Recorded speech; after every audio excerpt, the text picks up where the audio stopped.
Welcome back, everybody. Well, as you saw in the article, overseas Filipino workers have been having this sort of relationship with Kuwait for a long time.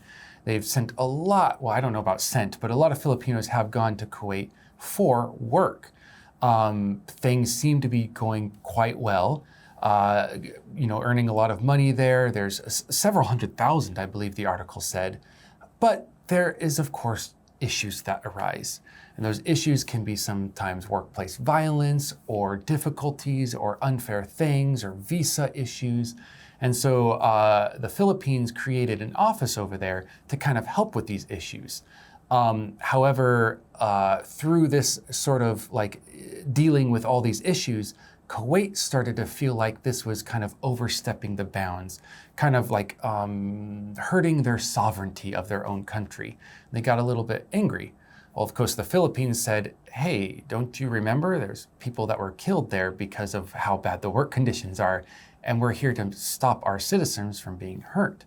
Well, this sort of bickering has grown up, has gotten a little bit worse, and now Kuwait is basically saying, if you don't really want to work here under the conditions that are present, then why not just leave completely? And well, the Philippines might be doing just that, saying, hey, all right, we'll just leave. And as the article said, it seems like in the future, Kuwait might be the ones who need Filipino workers more than the workers need to go to Kuwait, even though it will be quite annoying for some Filipino workers to lose their job temporarily. The future seems still quite bright.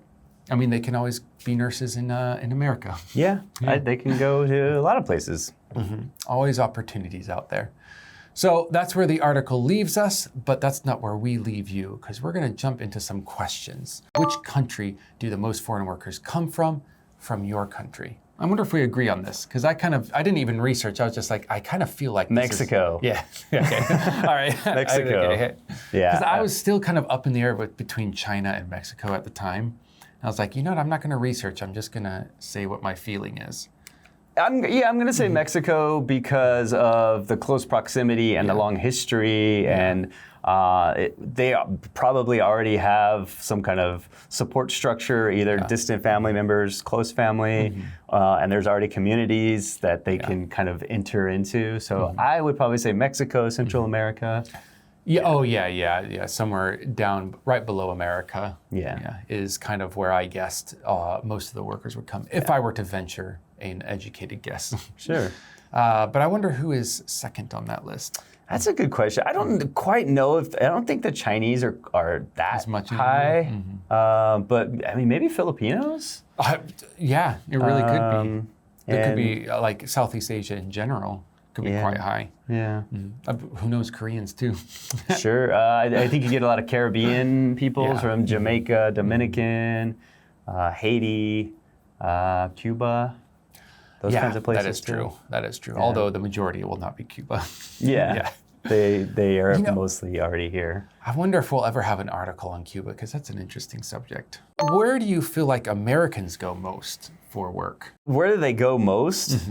That's a good question. I don't even know. What do we even do when we go overseas? Like, what is it? Does it teach English? I did look at this up a little bit, because I was like, I don't know at all what is happening. And I didn't find a resolute answer, but it does feel like most of the people who are doing overseas jobs are going to be highly skilled workers. That's what I thought. Yeah.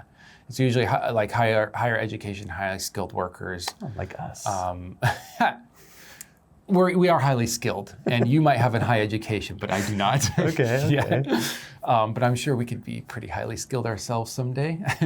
So it's mostly highly skilled. So I would probably say maybe you have a mix of Europe and maybe developing countries that need highly skilled technical people. Yeah, maybe? Exactly. It is going to be mostly in those regions, although we might be a little bit skewed, because I think in places like Korea that have developed quite quickly, more of the workers here are going to be like that mid-level range, like teachers and things like that. Yeah. But overall, I think it's highly skilled workers. That's kind of the vibe I got. Okay. Why don't you try to be highly skilled in English by checking down below in that vocabulary section and trying to memorize that and using that in your everyday conversation. And we'll see you next time, guys. Bye. Bye.